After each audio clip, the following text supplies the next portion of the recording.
You know, it's really common for people like us who have been through the trauma of finding out about an affair to experience what is commonly referred to as triggers. Triggers are usually benign things that remind us of the trauma. They could be anything from a song on the radio to a television show, a movie. Dates are really important. Most of us know the exact date when we found out about the affair. So it's almost like every time that anniversary rolls around, we're triggered. Or the first holidays after an affair or whatever. Those trigger the emotions we felt in the midst of that trauma to resurface. So we're going to take some time right now, talk about these triggers so that we can better understand what they are and really kind of get a grasp on the fact these are completely normal. So let's take a moment and let's talk about them.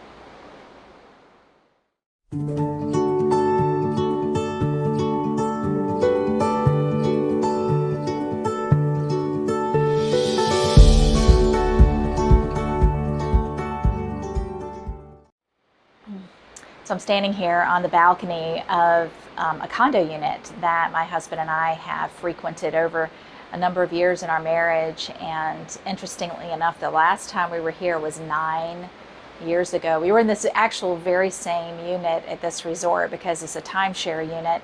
And when we were here 9 years ago, it was only months after I had actually found out about the affair.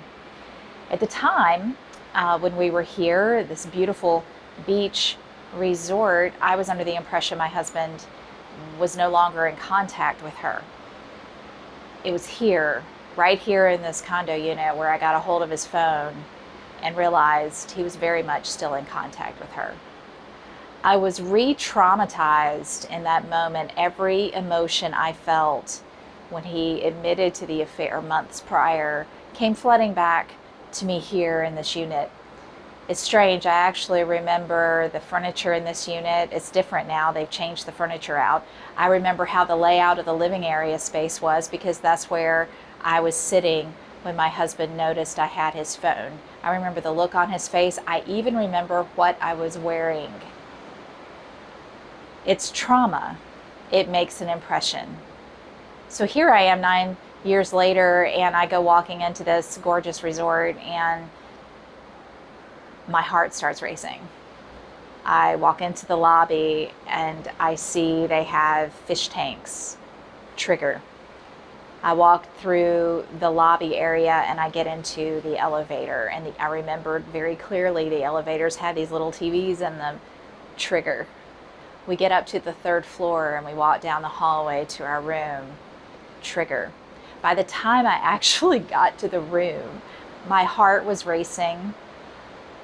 I was actually getting a little queasy to my stomach. I was having a hard time catching my breath.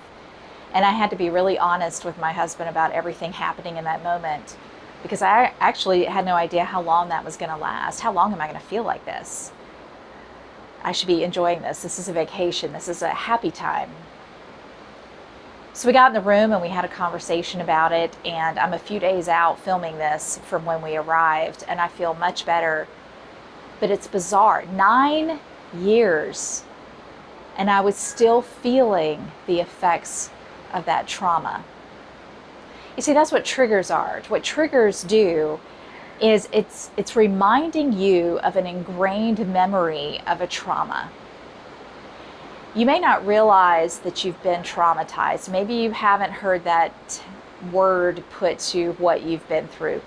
We have, due to that trauma, what's commonly known as PTSD.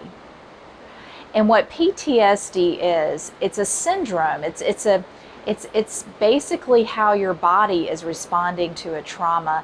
We are triggered because the part of our brain that manages fear and emotions, that part of your brain, when you are traumatized, when you're going through PTSD, is actually triggered quite often, a lot more than someone who, say, has not experienced a trauma. That's why we feel like sometimes we're in a fight or flight situation and we don't understand why that is. We shouldn't feel like this. We're safe. Why am I feel? I've just been triggered by this song on the radio. Now all of a sudden my heart's racing and I feel like I need to run for my life. That's that part of your brain being activated. You know, long-term memory in itself, our brain is fascinating in that when we experience things, it's imprinted in different ways. If it's an experience that's not important and we don't really have a lot of emotion tied to it, it goes into short-term memory and it gets processed out. But if something happens in our lives that has a very intense emotion tied to it, or multiple intense emotions attached to it, it gets imprinted very deeply into our long-term memory. Trauma triggers a ton of emotion in a very short period of time, so it is massively imprinted in our long-term memory. That's why it drives us nuts, because we don't want to remember, we don't want to think about it, but these triggers bring it all to this surface. So what can we do about this? How can we get rid of these triggers? Well, first and foremost, let me share with you that triggers are normal. Don't let people tell you they're not, or when they like to tell you things like, and I know they mean well. I know they mean well. But when they say things to you like, you just need to get over it, or just don't think about it, and you want to scream because you're like, yeah, I'd love to not think about this. Don't give them a second thought. Everything you're feeling is normal. There is nothing wrong with you. There's nothing wrong with me. This is just our brain processing our trauma. We will always have triggers. I hate to tell you that, but that's the truth. Now, do they get better? Absolutely. Absolutely, they get better. I'm not triggered nearly as much as I was years ago. Years ago, pretty much everything. I could look at something in my own home. My own home was a box full of triggers for me. But you can get to a place, and you will get to a place, where these triggers don't affect you quite as much. You'll be able to process them quicker when they happen. You'll be able to go, okay, I'm just being triggered, it's all right, and you move on from that. So it does get better, and how to manage them is really just to recognize when they're happening. Again, your brain is going to do what your brain's going to do. You're going to be triggered, a memory is going to pop into your head, but all you have to do is just be aware. Be aware of the memory, be aware of what it is, and just go, it's just a memory, it's not a big deal. And then you just move on from there. But I want to assure you that triggers are part of the trauma that you're healing from. And if you find yourself really spiraling with triggers, and when I say spiraling, I mean you can't function, you can't get out of bed, you are afraid to leave your home, you're having such severe anxiety from these triggers that you can't do daily function in your life, I'm going to strongly encourage you to find a counselor that specializes in PTSD, especially PTSD associated with affair recovery. They exist. So find someone who can really walk you through that, because that is a given medical condition that needs a lot of care.